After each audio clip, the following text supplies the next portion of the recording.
नमस्कार दोस्तों, मैं डॉक्टर स्वप्निल सागर जैन निरामय होम्योपैथी के अपने इस YouTube चैनल पर आप सभी का बहुत बहुत स्वागत करता हूं।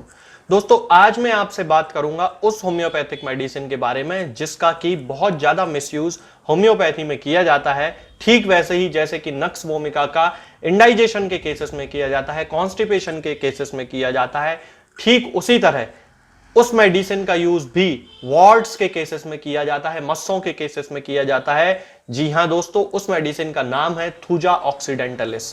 तो आज मैं आपसे थूजा के बारे में बात करूंगा कि क्यों थूजा उन पेशेंट्स में बिल्कुल भी काम नहीं करती है जिनको मस्सों की शिकायत होती है। और बहुत सारे ऐसे पेशेंट होते हैं जो बहुत दिनों तक थूजा लेते हैं, 200 पोटेंसी में लेते हैं, 30 पोटेंसी में लेते हैं, 1 m में लेते हैं, लेकिन उनको उससे कोई रिलीफ नहीं मिलता।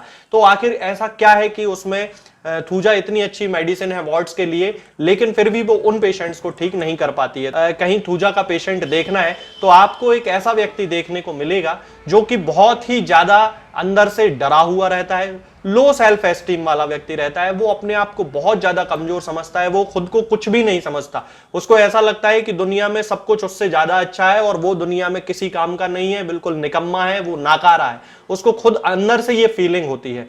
छोटी छोटी बातों पे उसको बहुत ज्यादा भावुक हो जाता है, छोटी छोटी बातों को बहुत ज्यादा तवज्जो देता है, ऐसी बातों को तवज्जो देता है जिनका वास्तविकता में कोई सेंस ही नहीं है। मतलब एक सामान्य व्यक्ति जो होगा उन चीजों को लेके बिल्कुल उनको इग्नोर करेगा, लेकिन थूजा का जो पेशेंट होगा वो उन छोटी छोटी चीजों को लेकर, ट्रिफल्स को लेकर बहुत ज्यादा कंसाइशियस रहता है। मतलब बहुत ही ज्यादा उनको इंपॉर्टेंस देता है, बहुत ही ज्यादा उनको तवज्जो देता है। इसका जो पेशेंट होता है उसको मन में यह ख्याल आता है कि यदि उसके अंदर मन में जो विचार चल रहे हैं वो दूसरे लोगों को पता चल जाएंगे तो वो उस व्यक्ति से नफरत करना शुरू कर देंगे। इसलिए वो अपने आसपास एक आर्टिफिशियल एनवायरनमेंट डेवलप करता है, वो अपने व्यवहार को एक आर्टिफिशियल व्यवहार बना लेता है। वो दूसरे लोगों की नकल करने लगता है, जो उसके आसपास फेमस होता है उसकी नकल करने लगता है ताकि उसको कोई व्यक्ति कमजोर ना समझे। ये जो उसके अंदर का कॉन्फिडेंस की कमी है, इसके कारण इसको ऐसा होता है।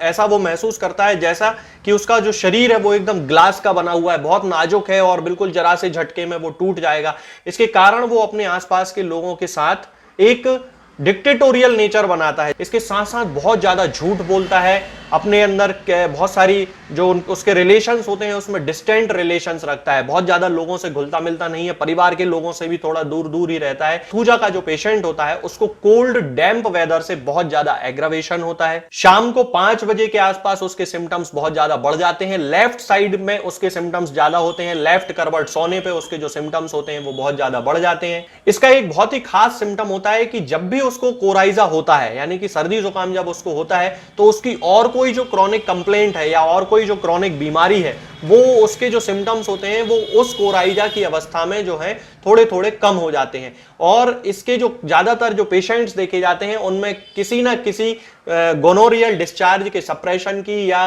किसी ऐसी बीमारी के जैसे वॉर्ड्स हैं उनके सप्रेशन की कोई हिस्ट्री होती है। उनको निश्चित रूप से कोई ऐसी हिस्ट्री पाई जाती है कि उनको कभी जीवन में गोनोरिया हुआ था या वॉर्ड्स हुए थे, या फिर ऐसे जो व्यक्ति जिनको वैक्सीनेशन के बाद कोई सिम्टम आ जाता है। जैसे कि मेरे पास ऐसे बहुत सारे बच्चे आते हैं जिनको जब से उनका वैक्सीनेशन हुआ है तब से उनको कोई ना कोई बीमारी लगी हुई होती है। एक बहुत छोटी बच्ची मेरे पास आई थी जिसको वैक्सीनेशन के बाद पूरे शरीर में बॉयल हो गए थे और लगभग 3 महीने वो हॉस्पिटलाइज रही, लेकिन उसको बिल्कुल भी इंप्रूवमेंट नहीं था। और आखिर में डॉक्टर ने भी हाथ खड़े कर दिए थे, जो वहां पे हॉस्पिटल में जो डॉक्टर्स थे। फिर वो बच्ची को मेरे पास लेकर आए थे और मैंने उसकी पूरी केस टेकिंग करने के बाद अंत में मैं इसी निष्कर्ष पे पहुंचा था कि इसकी ये जो बीमारियां हैं वो केवल और केवल वैक्सीनेशन के साइड इफेक्ट्स के कारण हुई हैं। और मैंने उसको जब ट्रीटमेंट देना शुरू किया तो 3-4 महीने में वो लड़की जो थी, छोटी सी बच्ची थी 9-10 महीने की, और वो फिर पूरी तरह से ठीक हो गई। तो इसकी जो बीमारियां होती हैं ये गोनोरियल डिस्चार्ज के सप्रेशन के कारण या वॉर्ड्स के कारण या फिर वैक्सीनेशन के कारण देखी जाती है। यदि हम इसके खाने पीने की बात करें तो इसको प्याज से, चाय से, लहसुन से, इन सब चीजों से इसको एग्रावेशन होता है। हालांकि इसे प्याज खाने की बहुत ज्यादा इच्छा होती है, लेकिन उसी प्याज के कारण इसके जो सिम्टम्स होते हैं वो बढ़ भी जाते हैं। अब हम बात करते हैं इसके हेड के सिम्टम्स की। तो हेड में इसको लेफ्ट साइडेड हेडेक की बहुत ज्यादा प्रॉब्लम होती है, फ्रंटल और टेम्पोरल हेडेक की इसको बहुत ज्यादा प्रॉब्लम होती है। ऐसा लगता है कोई इसको सिर में जो है वो कील चुभा रहा हो, कील जो है वो लगा रहा हो। और इसके जो हेयर्स होते हैं या तो वो ड्राई एकदम होते हैं या फिर वो एकदम ग्रीसी होते हैं, आपस में बहुत ज्यादा चिपके हुए होते हैं, स्टिकी हेयर्स होते हैं, एक लंबी लंबी लाइनों जैसे हेयर्स होते हैं। आंखों में इसकी वॉट्स पाए जाते हैं, चेहरे पर इसके वॉट्स पाए जाते हैं, पिंपल्स बहुत ज्यादा पाए जाते हैं, चेहरा थोड़ा सा ग्रीजी हो जाता है और पिंपल्स के निशान छूट जाते हैं, स्कार्स पड़ जाते हैं, गड्ढे पड़ जाते हैं। तो गड्ढों के लिए, जो पिंपल्स के जो गड्ढे हो जाते हैं चेहरे पर, स्कार्स जो बन जाते हैं, उनके लिए भी थूजा एक बहुत अच्छी मेडिसिन है।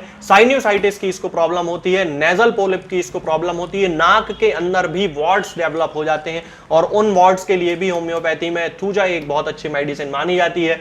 और ज्यादातर चूंकि इसका जो नेचर होता है वो एंटीसाइकोटिक मेडिसिन के रूप में होता है, इसीलिए थूजा का मिसयूज बहुत ज्यादा होम्योपैथी में वॉर्ड्स के केसेस में किया जाता है। कॉन्डाइलोमा के केसेस में बहुत ज्यादा इसका यूज किया जाता है। आगे जब मैं मेल जेनाइटेलिया में इसकी बात करूंगा तब मैं आपको इसके डिस्क्रिप्शन दूंगा। अभी हम बात करते हैं इसके स्टमक की। तो इसको बहुत ज्यादा भूख लगती है, बुलिमिया इसको हो जाता है, बहुत ज्यादा इसको भूख लगने लगती है।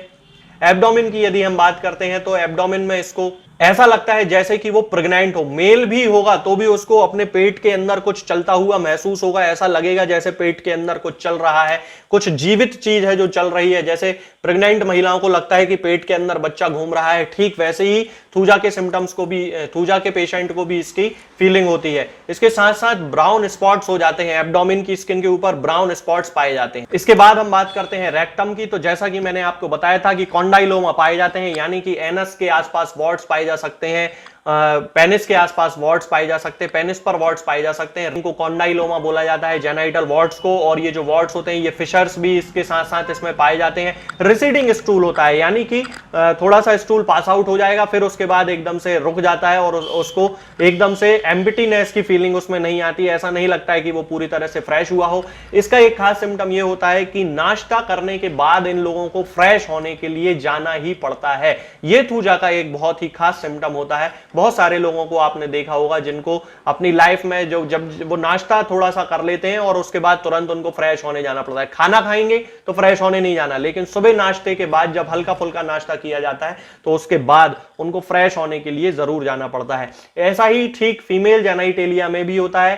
फीमेल जेनाइटेलिया में भी ओवेरियन सिस्ट उनको पाए जा सकते हैं, यूट्राइन फाइब्रॉइड्स पाए जा सकते हैं, यूट्राइन ट्यूमर्स पाए जा सकते हैं और बहुत सारी ऐसी बीमारियां हैं जो फीमेल में, जिनमें साइकोटिक जिनका नेचर होता है, वो सारी डिसीजेस पाई जा सकती हैं। खास तौर से इनकी लेफ्ट ओवरी में, चूंकि लेफ्ट साइड पे इसका ज्यादा इफेक्ट थूजा का माना जाता है, तो लेफ्ट ओवरी में इनको बहुत प्रॉब्लम होती है। ओवेरियन ट्यूमर्स बन जाते हैं, सिस्ट बन जाते हैं, हर्पीस की इनको शिकायत हो सकती है।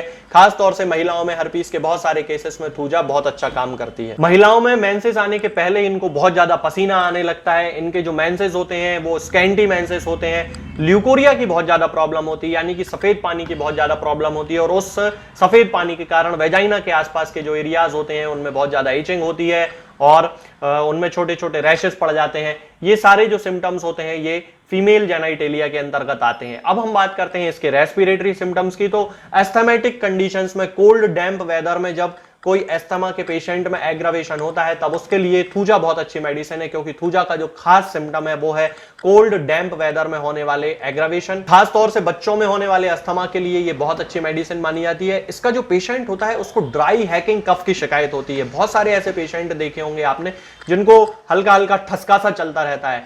यदि उनके सिम्टम्स थूजा से मिलते जुलते हैं और तो उस कंडीशन में हम उनको थूजा 200 पोटेंसी में 2 बूंद सुबह 2 बूंद शाम को दें तो कुछ ही दिनों में उनके जो ये सिम्टम होते हैं वो धीरे धीरे रिलीफ मिल जाता है।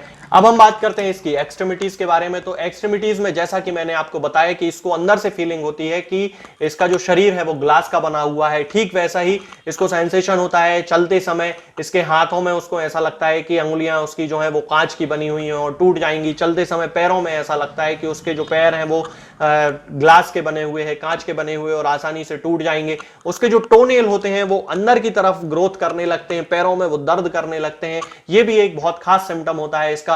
उंगलियों की जो टिप्स होती हैं, फिंगर टिप्स जो होती हैं, ये रेड हो जाती हैं, सोलन हो जाती हैं, सूजन इनमें आ जाती है। इस तरह के सिम्टम्स के लिए थूजा बहुत अच्छा काम करती है। अब हम बात करते हैं इसकी स्लीप के बारे में। तो इसको परसिस्टेंट इंसोम्निया की शिकायत होती है। कंटिन्यू बहुत बहुत दिनों तक इसको नींद नहीं आती है, बहुत ज्यादा स्लीपलेसनेस की इसको शिकायत होती है। तो यदि इसके सिम्टम्स इस कंडीशन में पेशेंट से मिलते हैं, उसके पूरे नेचर से मिलते हैं, तो हम उसको थूजा दे सकते हैं। 200 पोटेंसी से हम शुरू कर सकते हैं, धीरे धीरे हम पोटेंसी इसको बढ़ा सकते हैं। इसकी 2 बूंद सुबह 2 बूंद शाम को हम किसी पेशेंट को दें तो उसको ज्यादातर रिलीफ मिल सकता है। आगे की बीमारियों के बारे में हम बात करेंगे अपने नेक्स्ट एपिसोड में। तब तक के लिए जय हिंद, जय भारत।